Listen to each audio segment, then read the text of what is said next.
Salam sehat sahabat Carolus, saya dengan Dr. Dina, dokter anak dari Rumah Sakit Santo Carolus. Kali ini kita akan bincang-bincang mengenai penyakit cacingan.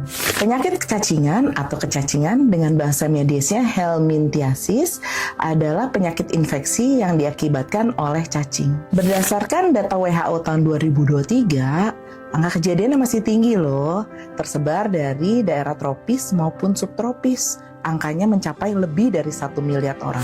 Bagaimana data di Indonesia? Prevalence kecacingan di Indonesia antara 2,7 sampai dengan 60,7% dengan angka terbanyak di anak usia 5 sampai dengan 14 tahun. Terdapat 4 jenis cacing yang ditularkan melalui tanah dengan istilah soil transmitted helminths atau disingkat STH.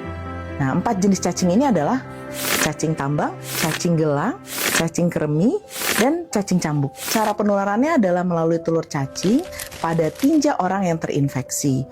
Di dalam usus, cacing dewasa akan menghasilkan ribuan telur setiap harinya.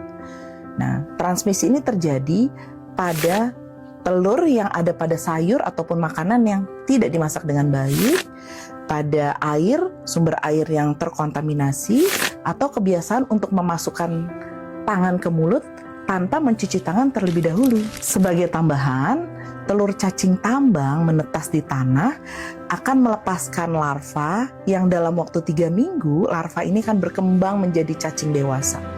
Nah, cacing dewasa ini akan tertular di manusia melalui penetrasi di telapak kaki pada saat orang itu berjalan di tanah tanpa menggunakan alas kaki. Apa saja dampak kecacingan pada anak?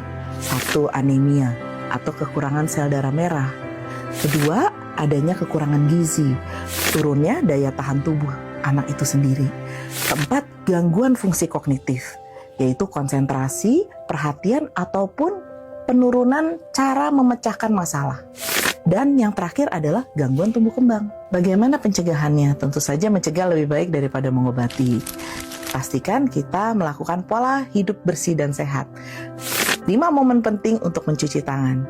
1. Setelah buang air besar. 2. Sebelum menyentuh makanan. 3. Setelah kita makan. 4. Sebelum menyusui. Dan 5. Setelah beraktivitas. Pastikan untuk membersihkan sayuran dan buah-buahan dengan baik dan memasak makanan dengan tepat. Jangan lupa untuk memotong kuku secara rutin. Buang air besar pada tempat yang tersedia, tentu saja pada jamban yang sehat. Jangan lupa menggunakan alas kaki saat beraktivitas ataupun bermain di tanah. Menjaga kebersihan air dan lingkungan, melakukan promosi kesehatan melalui edukasi dan juga sosialisasi. Pemberian obat cacing sesuai sasaran, sesuai dengan POPM, program pemberian obat pencegahan secara massal. Dan yang terakhir, jangan lupa apabila ada gejala kecacingan, segera dibawa ke dokter untuk mendapat penanganan yang tepat. Terima kasih, salam sehat, semoga bermanfaat.